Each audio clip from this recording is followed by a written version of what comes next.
as he presents to us today.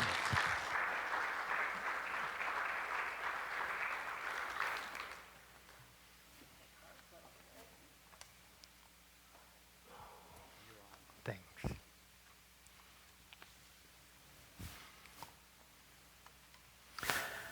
It was a deeply moving experience for us to worship in your beautiful new sanctuary. We had not seen that. It wasn't here when we were here last. This is the third occasion I've been privileged to meet with you at this particular forum. In your church, you have beautiful copies of the New International Version, and I want to begin by reading what I find is a very challenging passage from the pen of the Apostle Paul in 1 Thessalonians. Be joyful always. Pray continually. Give thanks in all circumstances, for this is God's will in Christ Jesus. Isn't that an upbeat challenge? Then he says, do not put out the Spirit's fire. Isn't that a good way of describing the Holy Spirit? Do not put out the Spirit's fire. Do not treat prophecies with contempt. Test everything. Hold on to the good. Avoid every kind of evil. He says, test everything. So I grew up in that kind of an Adventist home, suffused with faith and wonderful stories of the past. I was placed in charge of the memories of the church, tens of thousands of pages of primary documents. And people wrote to me constantly, and I tried to answer. And my division president and secretary told me of their concern. They said, Arthur, we have a problem. People write to us and we answer their letters. They write to you. We answer their letters and you answer their letters, and your answers are different from ours. Well, I said, brethren, you've put me in charge of the memories of the church. And I am trying to answer in view of all of the information that is in my charge. There was the genesis of my struggle, my conflict, that would reorientate my whole life. At a conference in Portland, Maine, 3 weeks ago, in the group of 66, or I think it should be 67 people that were there was Jonathan Butler, there was William Peterson, Eric Anderson, Ben MacArthur, Ronald Numbers, Ronald Grable. Do those names ring any bells for you? These were people that laid the foundation for the modern phase of Adventist studies. I'm going to quit rambling like this in a few minutes and give you my report, give you some remarks, and then ask for your input. But before I do that, I need to briefly say why Seventh-day Adventism got into this era of conflict. Because we had a whole lot of new information to deal with. A lot of new information. We had primary sources for the first time in substantial quantities. I graduated with a Bachelor of Arts in Theology from an Adventist institution. And I knew practically nothing firsthand from Adventist history. I learned it all from books, which I valued. But you cannot understand a movement like ours unless you read the primary documents. What did our pioneers actually say? What did they say when they thought no one was listening? What did they write in their periodicals? How did that develop? What changes took place? How then do we understand the history that we were taught? Seventh-day Adventists were progressing fairly nicely, thank you very much. Ellen White had started us in 1844, moving from great disappointment toward what was by her death great certainty about the essence of our faith and our place in the world. And when she died and we had to live without a voice of God amongst us, we elevated her spiritual gift to the extent that she was 100 years ahead of all of scientific medicine. She had the definitive understanding of what caused volcanoes. She knew about the crust of the earth and 1,000 other questions that we needed to know. And we believe that she spoke with absolute authority in everything, no matter what it was. So that by 1970, she had moved us from great disappointment to great certainty to greater certainty. In fact, she told us what the Bible said. We couldn't be quite sure ourselves, but if she told us, we had certainty. And suddenly, we realized that the fundamentalist framework in which we had cast her work didn't fit.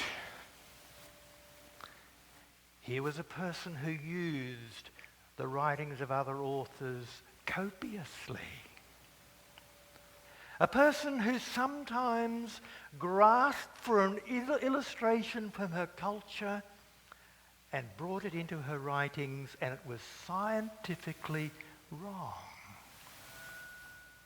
We had a great many surprises. So quickly, continuing our graph, after 1970, our greater certainty became a great bereavement as we lost a sense of who our mother was and who we were and how everything fitted together.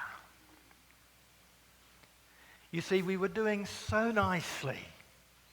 F.D. Nicol had written Ellen G. White and her critics in 1951. He'd demolished, he'd put to flight the armies of the aliens so effectively. We felt secure, invincible. And suddenly we had all this new. She did teach the shut door for years. She wrote it so plainly in the early period that all of those statements had to be dropped out because of the problem. She did teach about amalgamation of man and beast, and Uriah Smith defended her by saying, naturalists can't tell where the animal ends and the human begins. This was shocking for us. And we found that she not only grew, but she changed. She could leave beside some ideas about Jesus and direct us toward the heart of the Christian message by the 1890s. All kinds of wonderful. This is the most creative person in Seventh-day Adventism. And her best friends have worked so hard to make her the most constricting person in Seventh-day Adventism. Let me just... This brother here comes to me. What's that thing you had in your hand there a minute ago? He came to this meeting with this, various papers. Now, some of this is heavy stuff, some of it's very light. But you can get, if you want, a few dozen papers on the internet. Just if you put in Arthur Patrick, Ellen White into Google, it'll throw up all sorts of stuff. If you want to go directly to SDA Net, you can get a lot of these sorts of papers. SDAnet.org @issue, all one word. Let me just say a word about how I got into this. You see, Jim Katz invited me down here to the San Diego Forum to represent something I had presented to the group that I most value association with. This is called the ASRS Directory. About 360 people, most of whom, like Kendra Holoviak, have earned a doctorate in some aspect, in its broadest sense, of Adventist studies. If I need to understand a tricky passage in the book of Revelation, I don't go to my plumber. I go to people like Kendra or John Pauline, who have given their lives to studying and understanding Revelation. If I want to understand the wonders of the Old Testament, I go to some of these people. There are hundreds of them, and they have earned their credentials with very hard work. When I'm in medical need, I don't go to somebody that doesn't know about that problem. And you and I need to learn to rely on people that have dedicated their lives to certain aspects of God's will and purpose. In other words, this is the way some people handle the problem. They're going along very nicely as Seventh-day Adventists, and then some new information comes. If it's a small amount, they just incorporate it into their system of understanding and keep on going. But if it is a large amount of new information, and that's what happened to us in the 1970s, there were huge bushels of it being dumped on the Adventist table. And some people said, "We have never heard that before." Brethren, we are under attack. Stand firm. Be resolute. Budge not an inch. Put to flight the armies of the aliens. And they revert in a backlash to what they know to be true. And we Adventists have liked to call that tradition. Right? Ever heard the word? Other people say, "We have never heard this before. We have been deceived. Let us get out of here." Other people say, "What is this information? Can we establish its veracity? What does it mean anyway? How does it shape our understanding of faith?" And so they go through the careful, evaluative sorting process.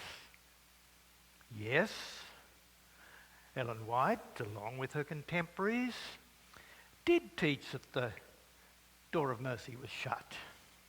She did believe that no more sinners would be saved. She did believe that if we fell off that straight and narrow path into the dark and wicked world below, we could never get back onto the path again, and in fact, we would be as lost as all the wicked world which God had rejected. And you could go on and on. But what does this mean? It means that, like the disciples, who still didn't know what the kingdom was when Jesus was about to ascend to heaven, needed to walk with him day by day until they did understand. It was a growing experience.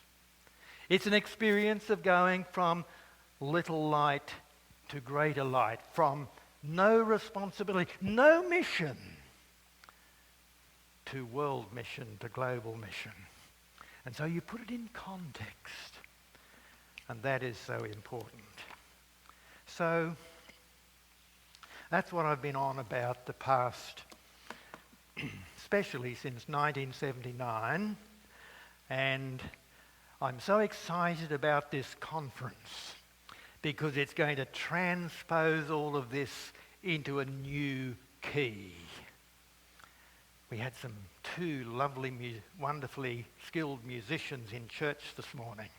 And you know when they're playing and they suddenly transpose something into a new key, or Ellen White would say that the angels sing a note higher.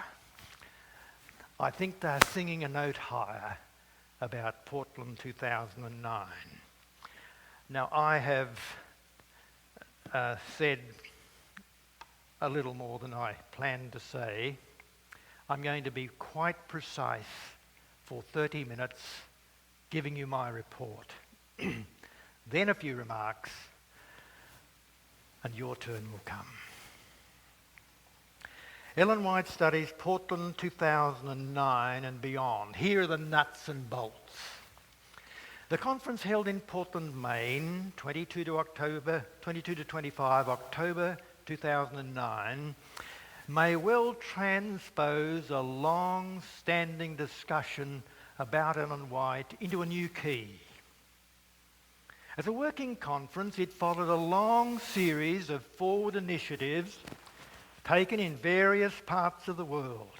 For instance, effective research into the Millerite origins of Sabbatarian Adventism began its slow development with Everett Dick's doctoral study, 1930. The process accelerated with a conference on the rise of Adventism in the 1970s. It matured with the subsequent publication of a series of substantial volumes. This much on a shelf now. This is an established, matured discipline. And we met some of the key non-Adventists that have contributed to that at the Portland Conference. Ellen White studies, as a serious but still unnamed discipline, began a new and tortuous course in 1970, when trained historians began to achieve better access to archival facilities. Adventist studies, as a named academic discipline, became available as an accredited option for PhD students at Andrews University during 1993. More recently, state and federal authorities in Australia have accredited PhD programs in education, health, history and theology at Avondale College. And if you think you might like to come and study there, click onto the internet and there's the annotated guide that we've prepared if you want to study in this way. I think we've even got a slide on our screen that will help us, yes, if you could get that. How would you go about this?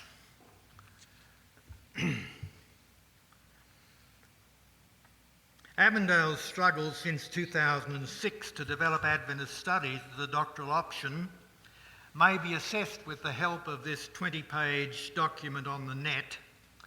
And in here I've placed short descriptions of what I think are 34 of the most relevant doctoral dissertations that you would get some clue from as to where Adventist studies is going. If you can go on to this is just the outline of it, and then the next page is what I want you to notice. If you're going to engage in religious studies, you might do it from a point of view of history or comparative religion. You might focus on a particular religion like Buddhism or Hinduism or Christianity or Islam. But take Christianity. All right, these are some options: historical studies, biblical studies, theological studies, pastoral studies, missiological studies, cultural studies. And you can use those approaches for Anglican studies, Baptist, Methodist, but our focus is Adventist studies. And you're going to do it in a way that is transparent, honestly looking at sources, seeking to gain access to all of the sources and to thoroughly analyse them. So, in the light of the Portland event, I think the future of this kind of study looks very promising indeed. The future of the effervescent dialogue and dialectic about Ellen White has never seemed brighter. The perceived success of a conference that convened at Andrews University during 2007 encouraged at least one of the organisers to plan this particular conference. The 2007 event focused on questions on doctrine, the most discussed, the most controversial volume Adventists have ever published. That conference sought to hear the variety of voices that wanted to express convictions about that book. And it seemed such a good idea when it was over that the organisers of this conference in Portland decided to try something far more venturesome. I need to acknowledge that this was to some extent a child of the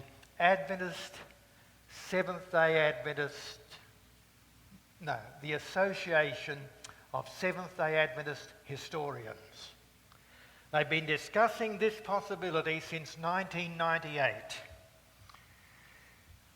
And at last, they brought it to birth.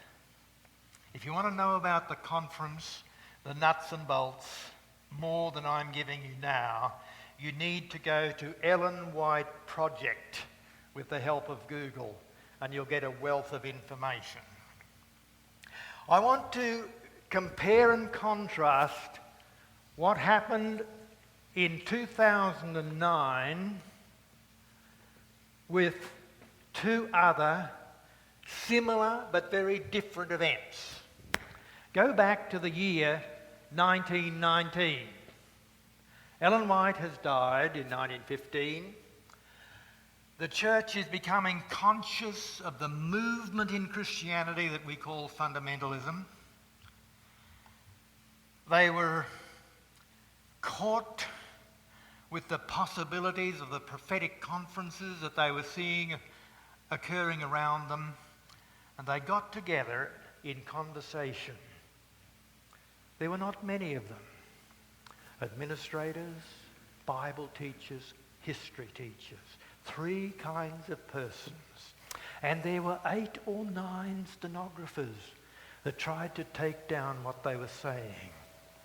Sometimes the General Conference would say 60 pages, excise that, we're not going to record that. But we have 1,200 or 1,300 pages of what these people were saying. And there were people like Daniels and Prescott and Lacey, who had spent years working with Ellen White, knew intimately how she did her work. They had helped her with the revision of the Great Controversy. They had helped her with the writing of the Desire of Ages. They had helped her with the difficult passages in the Old Testament that needed unravelling for prophets and kings, and so on. For years, for decades. And now they're talking together as to how to understand her work and how to apply it. But people are outside of the room constructing pamphlets to destroy the credibility of those people. And if you read major books today, I can give you more than 20 of them. They are built upon the idea that apostasy in the Seventh-day Adventist Church began to flower in 1919 with A.G. Daniels leading the charge. Whereas those brethren were simply giving us an understanding of the real or the historical Ellen White that would be submerged as we moved into that era of greater certainty. To the extent that that conference would be almost totally erased from the memory of the Seventh-day Adventist movement until Spectrum published the transcripts in 1978. What a surprise that our leaders thought like that. This was the real Ellen White, the historical Ellen White, not the manufactured Ellen White of the mythology of that 50 years, that half century, when our movement retreated into the ranks of fundamentalism. That's one conference that you need to understand, and Michael Campbell will help you with his dissertation. And if you don't have access to his dissertation, try some of my short analyses of his work that you can get from the net.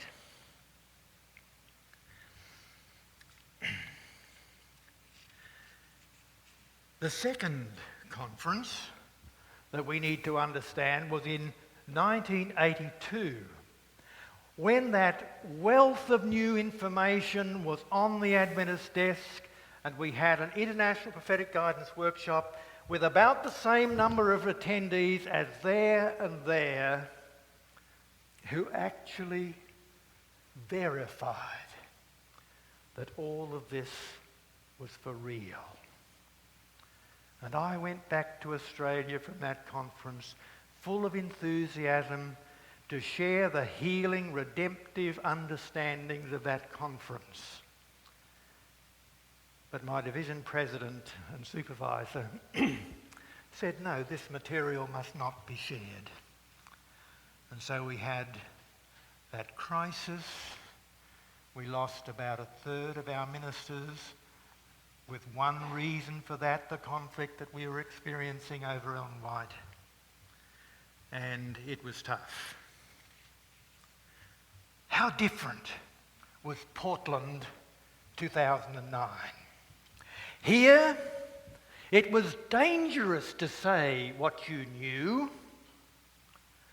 Here, it was still impossible to be open and frank about the documents. Whereas in Portland, we had 21 authors assigned excellent topics, and those people, in the main, are some of the keenest minds in Ellen White studies, some of the people whose names I mentioned before. But in addition to that, we had 42 respondents. So what happens? I write my chapter on Ellen White as author. Come to the conference and my chapter gets 3/4 of an hour, which means that I can make a few introductory statements because people are supposed to have read it already. A few introductory statements if I want to about the task, the purpose, how I went about it, whatever. And then my 2 respondents have prepared from 2 to 14 pages, no guidelines, just whatever they want to say. And they have 10 minutes each to summarise what they've written down. It's not going to go away because it's written down, but they have 10 minutes to get the message over orally. I can then say, make brief remarks, but then there are 66 other people, each with access to a microphone to hold me to account. This is healthy. This is what accredited education is about. This is the kind of transparency that builds well for the future.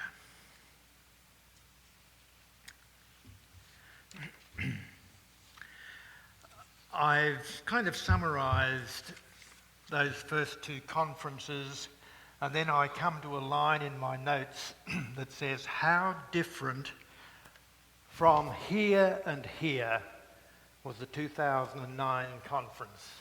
Interestingly, the number of the participants in the conferences held during 1990, 1982 and 2009 are similar, but the composition of the group vastly contrasts with the all Adventist attendees of these 2. The official list of participants given to us in Portland has 66 names on it, but they missed one. About 1/3 of them are persons of non-Adventist background, mostly well-known authors who have written effectively about American religious history. There in that room were people whose books I'd been reading for years. And now we were colleagues at the same table. Ruth Alden Doan, Anne Taves, Grant Wacker, people like this, Laura Vance. A wonderful opportunity. The rest of the attendees were raised as Adventists or embraced the faith before writing doctoral dissertations or publishing studies that in some way illumine the life and writings of Ellen White. A number of the attendees contributed substantively to the intense discussions of the 1970s and 1980s before the church marginalised their participation. 15 other participants are current employees who are contributing to the present understanding of Ellen White's life and writings due to their background as historians. A smaller number of professionals were present from such disciplines as biblical studies like Dr. Holoviak, Dr. Pauline. By the way, there are 4 blogs on John Pauline's site at Loma Linda University that you'll find very interesting as he reflects on the conference. Biblical studies, theology, I ought to mention too, Old Testament, Alden Thompson was there, and sociology. We had at least 2 front-rank sociologists, and their work is very important for us to understand the way the Lord has led us and taught us in our past history.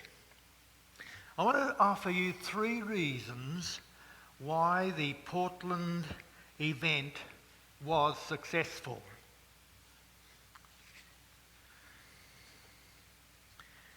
These don't exhaust what needs to be said, but they point the way. I hope your questions will lead us to a lot of further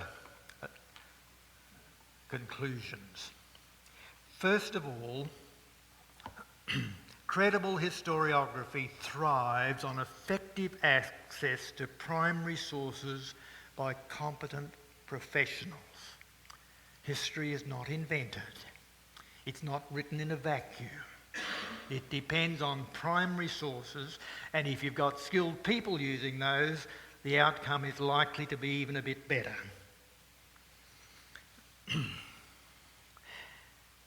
Adventist studies in general, and its subset Ellen White's studies in particular, are now quite thoroughly democratised. You people on your home computers have access to materials that I had to travel from one hemisphere to the other a mere 25 or 30 years ago. You've got a wealth of material there. Access to resources for effective study could be prevented by an administrative decree as recently as this conference here. That is impossible now. An unquantifiable array of primary documentation is available to anyone who has a computer connected to the internet. And if you really want to test that statement out, log on to the site that Bert Haloviak of General Conference Archives supervises, and you will be absolutely amazed at what you can discover about your religious history. And if you feel short of guidance, go to the bibliographies of Gary Shearer at Pacific Union College, and you'll be amazed at what you can find. If acclaimed doctoral dissertations, if refereed journal articles, if scholarly books are a measure of competence, many of the historians who participated at the Portland Conference are of world status. Obviously, their research reaches far beyond the capabilities of the internet, and any claim they made at the conference was subject to immediate scrutiny by colleagues well versed in the matters that surfaced in the lively discussion periods.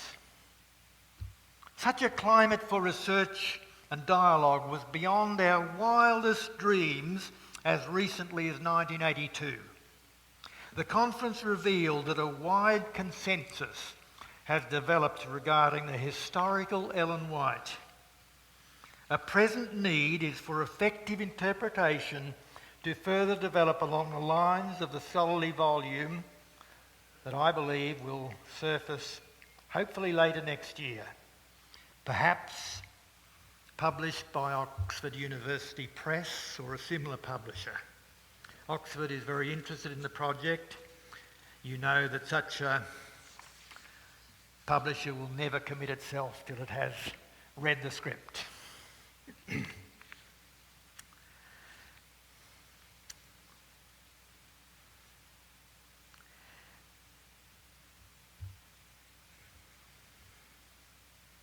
The second thing I want you to notice is that the conference highlighted crucial chapter topics that focused the efforts of those 21 authors.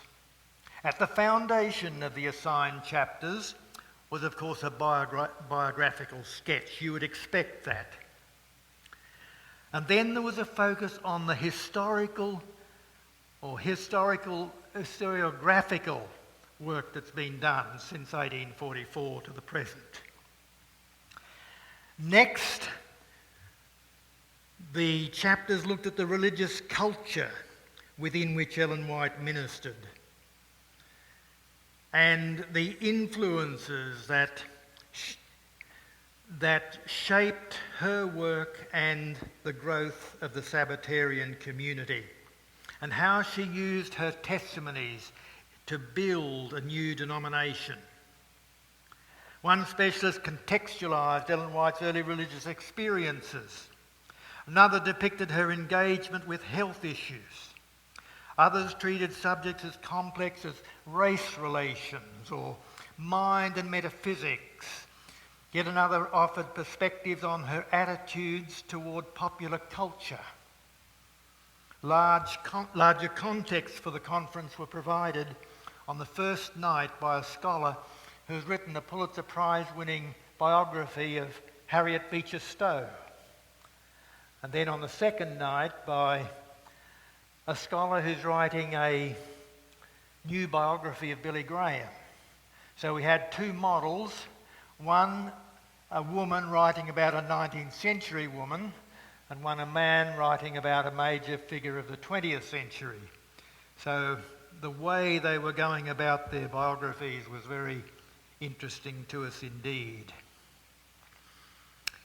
A high point for me was a worship experience on the second main day of the conference when Dr. Holoviak gave us a homily entitled Joy in the Morning. A beautiful exposition of a psalm that you love, but that so aptly applied to our historical experience. A New Testament scholar bringing an insight that enriched the conference wonderfully. Next, we were led to consider Adventist understandings and misunderstandings of Ellen White, her engagement with American society, her theology, her eschatology, her roles as institution builder, author, public speaker. Other chapter authors explored Ellen White's perceptions of women's roles and education. Probably we fall short most of all in contextualising Ellen White's life and writings as a 19th century woman. We need to do better work there. The reflective concluding hour of the conference began with a 6-member panel whose members addressed the theme, Ellen White Looking Forward. It would be difficult to see how the conference organisers could have packed more content into this event. It's obvious, though, that all the important data can never be compressed within the covers of any one book. There's a lot in the future. You know, I believe within the next 2 years you will have access to 4 important new books. The encyclopedia, the study of all of the people to whom testimonies were written, a new volume being edited by Merlin Burt, and the one that will grow from the Portland Conference. So good things are ahead. Those are 2 reasons why this was a successful conference in my view. The third reason, an effective dialogical process pervaded the conference. Here we were in conversation with some of the best religious historians in your country, names you know well. 2 specialists were appointed to respond to each chapter, as I've said, one an Adventist, one a non-Adventist. Chapter authors had the option to comment briefly about the scripts as I have outlined. They'd been circulated to all the attendees before the conference, and then the respondents shared their written summaries of their conclusions. Then there was that crossfire of comment for at least 10 minutes in each 45 minutes. I really appreciated that, as roving microphones facilitated our communication. In this way, the formal conference proceedings spilled over into the hallways, the dining room, the streets, and for some non-Adventists, the bar in Portland. I think they drank lemon squash. The conference maximised the exchange of perceptions between 2 groups of people who had sought for decades to understand Ellen White's life and writings, and acknowledged specialists in American religious history. My argument here is that unlike any earlier era in Adventism, adequate primary sources are now readily available for serious study. The whole thing has been democratised. The Adventist community has developed women and men who are able to offer competent leadership in the daunting process of interpreting these extensive documents coherently. Further, the conference organisers planned effective communication between specialists in Ellen White's studies and other scholars whose lives are devoted to understanding American religious history in its broad contexts. These three considerations facilitated a constructive outcome for the Portland event. A concluding observation. The organisers of the 2009 conference have given the Adventists and the scholarly world a fresh opportunity to foster a mature, sustainable understanding of Ellen White amongst believers in the wider community, especially that of North America, and us as believers. From a handful of disappointed Millerites, the Second Advent movement is now a world religion, approaching 16 million baptised members. Will we, without further delay, transcend the unnecessary conflicts and the false assumptions about our church's mother that have been pervasive and destructive in the past? That's something that I think grows from the little paper that went up on the Adventist Today site on Tuesday. It was already on the Adventist site on reparenting Seventh-day Adventists. You can log on to it, and it simply summarises the past 40 years, I hope usefully.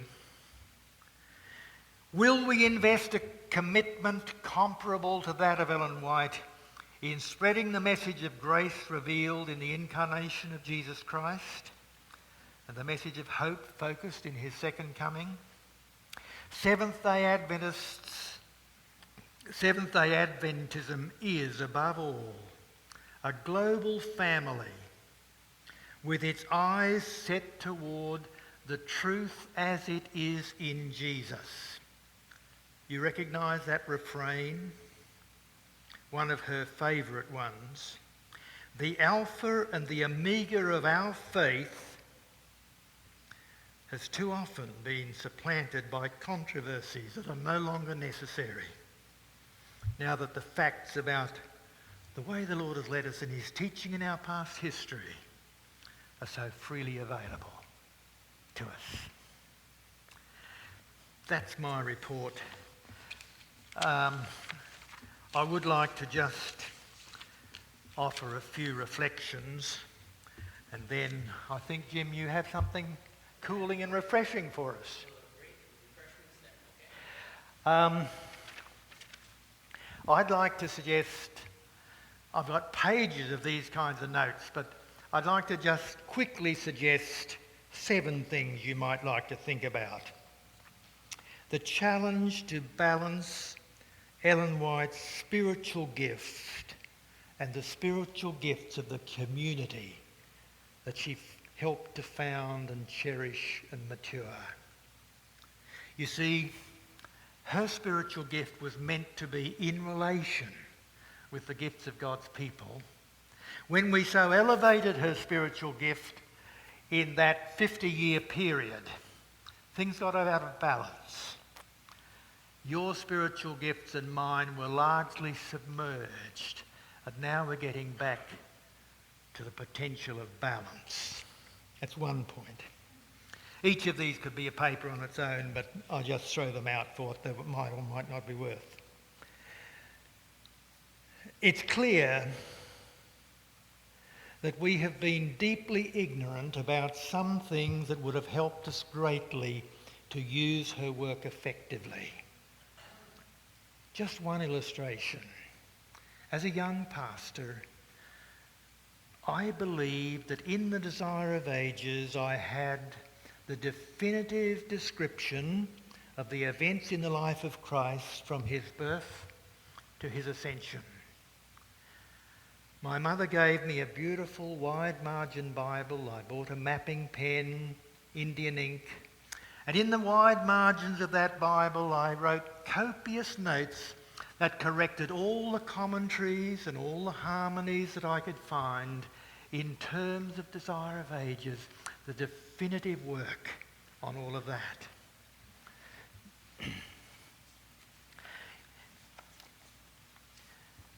In 1979, I'm director of the Research Centre with the responsibility to make available to anybody that wanted it this document, How the Desire of Ages was written. And Ellen White says,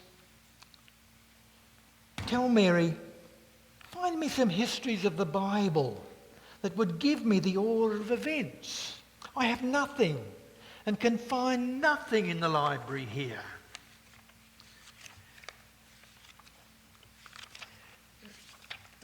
I could read you dozens of illuminating statements from this, but I'll just... And here, Willie White is writing, her son, her chief literary assistant. He's saying, in the order of the chapters, we followed Andrew's harmony as given in his life of Christ. Here I thought God let down to her eyes the definitive analysis of how it all worked. She says, please help me. Willie says, we followed a particular harmony because we thought that was the best. And so I could go on with illuminating insights like that show for 20 years I grievously misused the Desire of Ages. I did it honestly. I preached to my people as well as I could, showing them that this was how it all worked. I should have read page 22, where the theme of the book is given. To know God is to love him. This was a book not about how to solve the difficult questions asked by those who write harmonies of the Gospels and huge volumes of commentaries. It was a book about how to fall in love with Jesus, with God through Jesus Christ. Isn't that a greater use than I had put the book to all of those years? And I could give you dozens of instances where we Adventists have done just that sort of thing because simply we didn't know what the primary sources say. Thirdly, if we understand Ellen White aright, she is not adequately portrayed by the current material on the internet, which can be divided into worshipful and hostile. There are two main streams there, and they don't represent her very well at all. And this was a message that came through loud and clear from our non-Adventist colleagues at the conference. Fourthly, if you read the New York Times Thursday, November 5, you'll notice that Disney is reimagining, rethinking, re-engineering Mickey Mouse. You see, Mickey was a different character when he was born.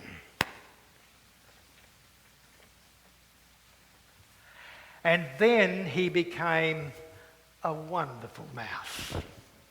So there was no, that's not the right word. There was the original Mickey,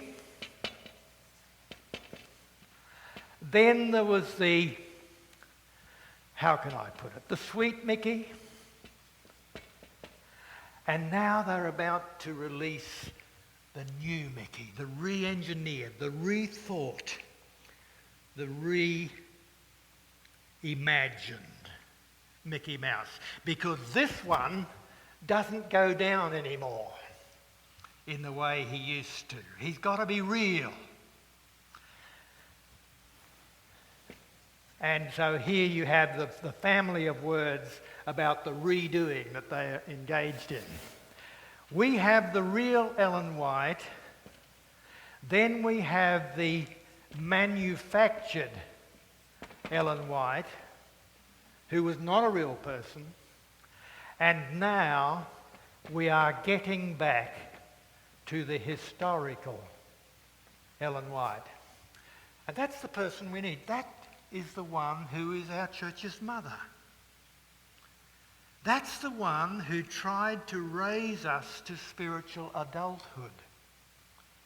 And there are all kinds of implications.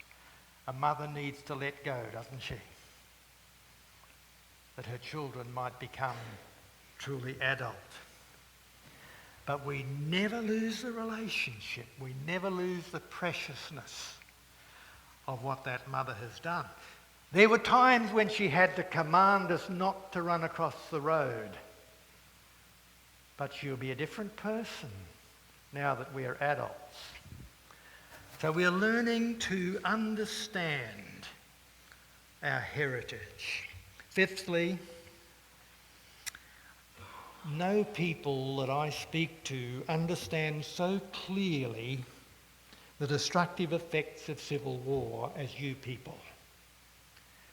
I'm just amazed at the story of what happened back there. Ken Burns says, I think, that the Civil War was fought in 10,000 places. I kind of remember that because Australia is said to have 10,000 beaches. But they were beaches of pain and suffering for your forebears. We Adventists are brought into a civil war over our identity and our heritage, and we can do it much better. Dialogue is essential. Dialectic can be very fruitful. Invective is seldom useful, and civil war usually doesn't solve the problems in any sort of effective way directly. There are better ways.